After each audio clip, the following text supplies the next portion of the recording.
Mahirap lamang ang buhay ng isang pamilya. Gumising si Mateo. Ang kanyang katawan ay nananakit na tila pinupukpok ng libong martilyo.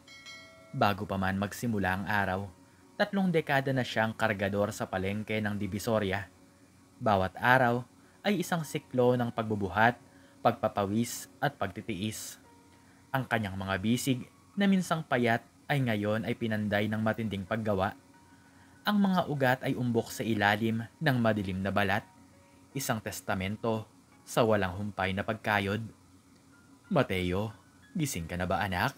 Ang tinig ni Aling Corazon, malambing at bahagyang nanginginig sa edad, ay lumagos sa manipis na dingding na gawa sa retasong plywood. Opo, Nay. Babangon na po ako. Sagot niya. Ang kanyang tinig ay magaspang pa sa antok. Nagsimula siyang mag-unat. Ang bawat hila ay naglalabas ng tunog ng nagrereklamong kasukasuhan. Sa labas, nagsimula ng mag-ingay ang komunidad. Tunog ng radyo, tawanan ng mga bata, at ang patuloy na alingaw-ngaw ng mga nagtitinda.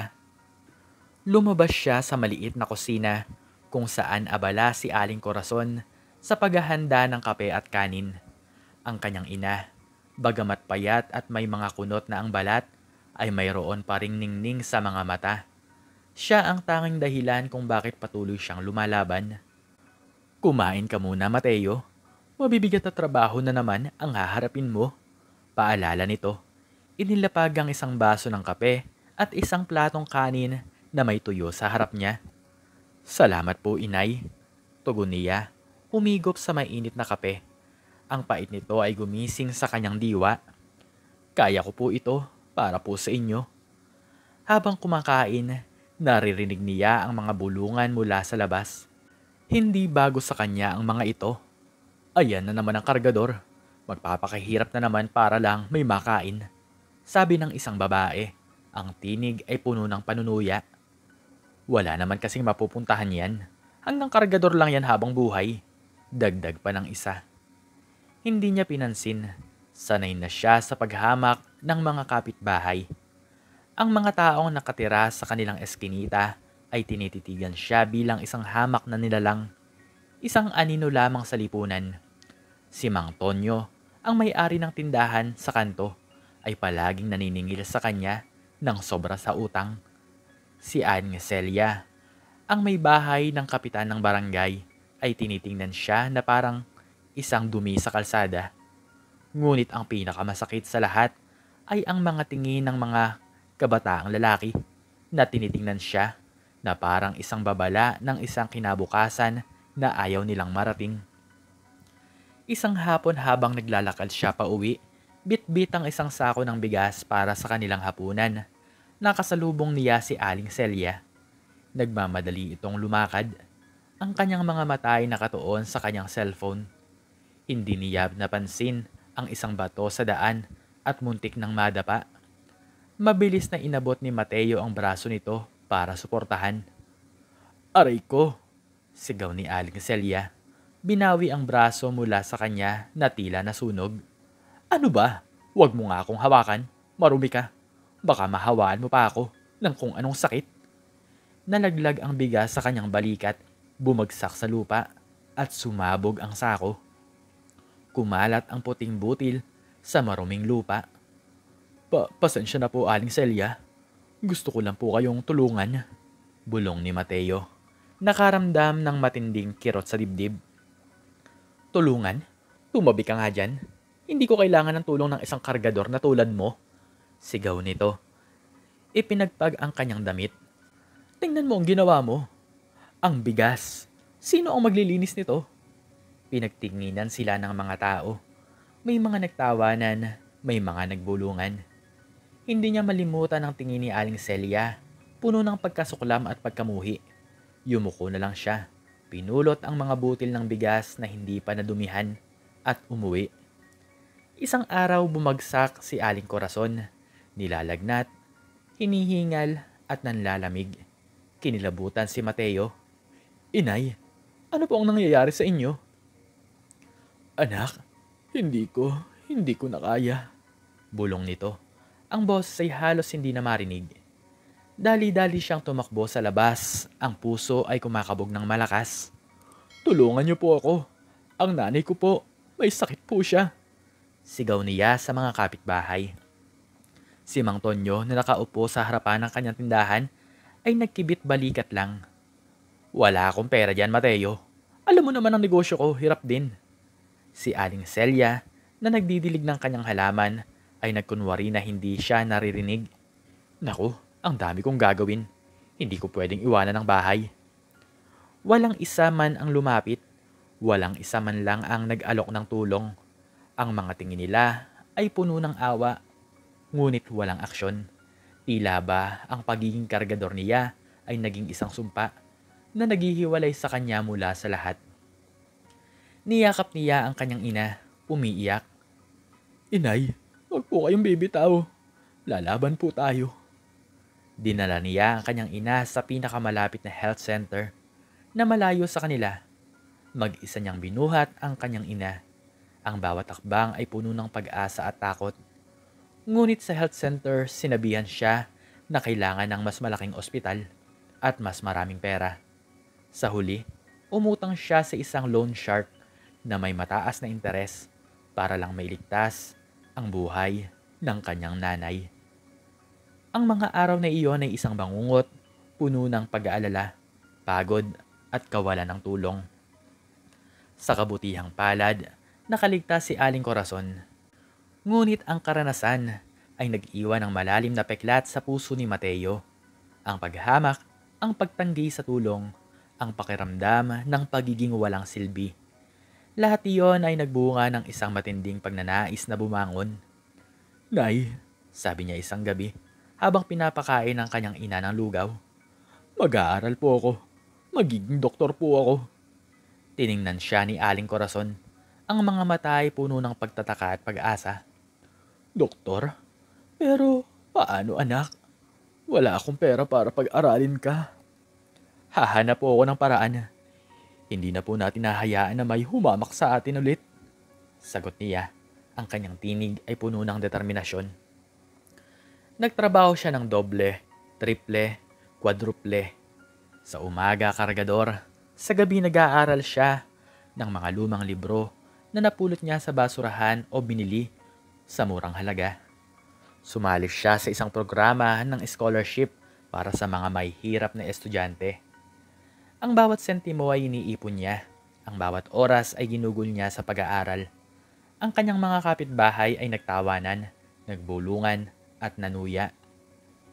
"Nagpapantasya na naman ang kargador. Doktor, sa itsura niyang yan. Kahit mag-aral yan, wala pa ring mararating. Walang pera, walang koneksyon." Hindi niya pinansin. Ang mga salitang iyon ay naging gasolina sa kanyang apoy. Ang mga paghamak ay naging motibasyon. Lumipas ang mga taon. Ang payat na kargador ay naging isang matangkad at matipunong binata. Ang kanyang katawan ay pinanday, hindi lamang ng pagbubuhat, kundi pati na rin ng disiplina at pagpupursige.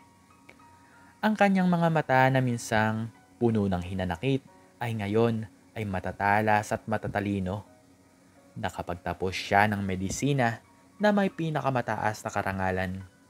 Naging isang doktor siya na may espesyalidad na neurolohiya. Sa paglipas ng panahon, ang pangalan ni Dr. Mateo Reyes ay naging kilala. Ang kanyang mga kamay na minsang nagbubuhat ng mabibigat na sako ay ngayon ay gumagamot ng mga komplikadong sakit. Ang kanyang utak na minsang abala sa pagtutuos ng barya ay ngayon ay gumagawa ng mga solusyon sa mga misteryo ng katawan ng tao. Siya ay naging isang sikat na doktor, tinitingala at hinahangaan.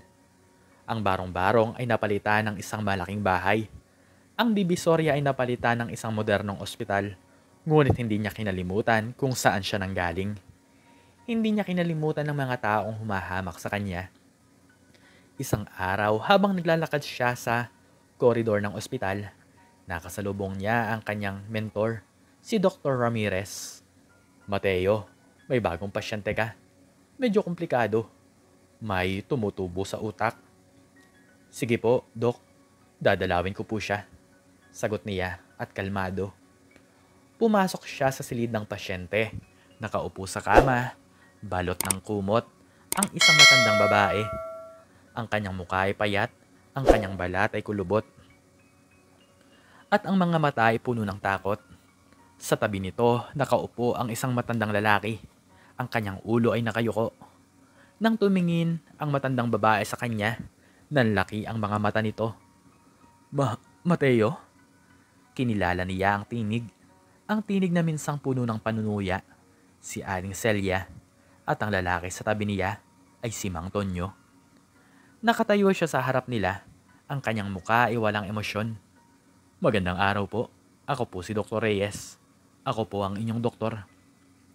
Mateo, ikaw nga. Bulong ni Aling Celia. Ang kanyang mga mata ay puno ng pagtataka at takot. Naalala mo pa ba kami? Naalala ko po kayo. Sagot niya. Ang kanyang tinig ay malamig. Ano po ang problema niyo, Aling Celia? May bukol daw sa utak ko, Mateo. Bulong nito. Nanginginig ang mga kamay. Sabi ng mga doktor, ikaw lang daw ang makakagamot sa akin. Ikaw lang daw ang may kakayahan. Tumingin siya kay Mang Tonyo. Ang matandang lalaki ay umiwas ng tingin. At kayo po, Mang Tonyo, ano po ang ginagawa niyo rito? Ako? Ako ang kanyang asawa, Mateo. Sagot ni Mang Tonyo. Ang kanyang tinig ay halos hindi marinig. Pakiusap, Mateo. Tulungan mo si Celia. Ikaw lang ang pag-asa namin. Isang mapait na ngiti ang sumilay sa kanyang labi. Pag-asa? Naalala ko pa ang araw na nagkasakit ang nanay ko. Naalala ko pa po ang mga tingin nyo. Ang mga salita nyo.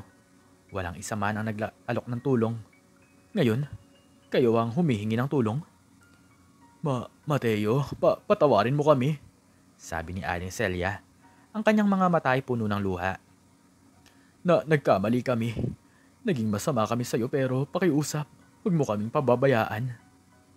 At ang nanay ko po, hindi nyo pinabayaan. Pinabayaan nyo po siya. Nagsusumamo ako sa inyo noon, ngunit ano ang ginawa nyo? Nagbulag-bulagan kayo, nagbingi-bingihan. Sabi ni Mateo. Ang kanyang tinig ay tumaas. Ngayon, ako ang nasa posisyon. Ako ang may kakayahang tumulong o hindi.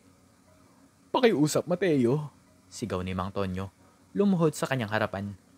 Huwag mong hayaan na mawala ang asawa ko. Pakiusap. Tumingin siya sa dalawa. Ang paghihirap sa kanilang mga mata ay totoo. Ang takot ay totoo. Ngunit ang kanyang puso ay nanatiling bato. Ang mga alaala ng nakaraan ay sariwa pa. Mang Tonyo, sabi niya, ang kanyang tinig ay mahinahon sa ngayon, ngunit puno pa rin ng lamig. Aling Celia, hindi ko po kayo matutulungan. Nanlaki ang mga mata ng mag-asawa. Bakit, Mateo? Anong ibig mong sabihin? Ang pasensya ko po ay may hangganan. Ang pagtitiis ko po ay may katapusan. Sagot niya. Ang pagkamuhi niyo sa akin noon ay nagpahirap sa akin at sa nanay ko. Ngayon, ako ang magpapasya kung sino ang tutulungan ko. At kayo, hindi kayo kasama sa listahan. Pero doktor ka. Obligasyon mong tulungan ang may sakit. Sigaw ni Aling Celia. Ang kanyang boses ay puno ng desperasyon. Gumiti si Mateo, isang ngiti na hindi umabot sa kanyang mga mata. Opo, doktor po ako. At dahil doktor po ako, may karapatan po akong pumili ng pasyente. May karapatan po akong tanggihan ang mga taong gumawa ng masama sa akin at sa nanay ko. Mateo, pakiusap. Papanaw ako kung hindi mo ako gagamutin. Bulong ni Aling Celia. Ang mga luha ay bumabaha sa kanyang pisngi. Ganoon po ba? Hindi po ba? Ganoon din ang naramdaman ng nanay ko noon? Hindi po ba ganoon din ang naramdaman ko nang walang lumapit sa amin? Tanong niya. Ang kanyang tinig ay tumatalim. Ang buhay po ay isang gulong. Minsan nasa itaas ka. Minsan nasa ibaba. Ngayon, ako ang nasa itaas. Kayo ang nasa ibaba. Tumalikod siya. Ang kanyang puso ay puno ng isang kakaibang pakiramdam. Hindi ito kagalakan, hindi ito tagumpay. Ito ay isang malamig na kasiyahan. Isang paghihiganti na matagal na niyang pinangarap. Umalis na po kayo dito sa ospital. Hindi po kayo welcome dito. Huling sabi niya bago tuluyang lumabas ng silid. Iniwan ang mag-asawa na umiiyak at nagsusumamo. Ang kanyang mga hakbang ay matatag, ang kanyang tindig ay matikas. Hindi na siya ang kargador na hinamak at minamaliit. Siya na si Dr. Mateo Reyes, ang sikat na neurologist, ang taong kinatatakutan at iginagalang. At sa bawat hakbang naramdaman niya ang malamig na katuparan ng kanyang paghihiganti. Nagtagumpay siya hindi lamang sa pag-abot ng kanyang pangarap, kundi pati na rin sa pagpapakita sa mga taong umapak sa kanya kung sino talaga siya. Isang aral na hindi nila malilimutan. At hanggang dito na lamang po nagtatapos ang aking storya at sana po ay nagustuhan nyo ito.